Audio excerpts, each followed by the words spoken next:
আমি তো বাংলাদেশের বিভিন্ন জায়গায় ওয়াজ মাহফিল করি, যায় আল্লাহ নেওয়ায় আপনাদের দোয়ায়। আমরা যারা ওয়াজ করি এটা হয়ে গেছে আমাদের পেশা, আমাদের কথা বলেন আমাদের কি। আর আপনারা যারা বয়ান শুনেন এটা হয়ে গেছে আপনাদের নেশা, আপনাদের। আরে মেয়ে কথা কর না, কি হয়ে গেছে? নেশা হয়ে গেছে। আমার কথা বুঝেন তো? তা আমাদের হয়ে গেছে পেশা।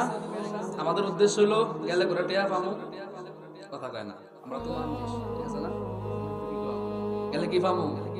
রান দিয়ে কটা ভাত খাইতারমু, আর কটা পকেট প্রতি টিয়া পামু, একটু ঘুরে গেড়ে এলাম, এই আর কি।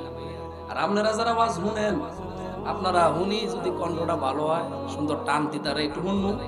আর যদি দেখি যে না বেশি জুইতেন না, কথাবার্তা জুইতে লাগে না, ধরু থ বাজ্যায় ঘুমাই গা, ঠিক না? এটা হয়ে গেছে আমাদের নেশা।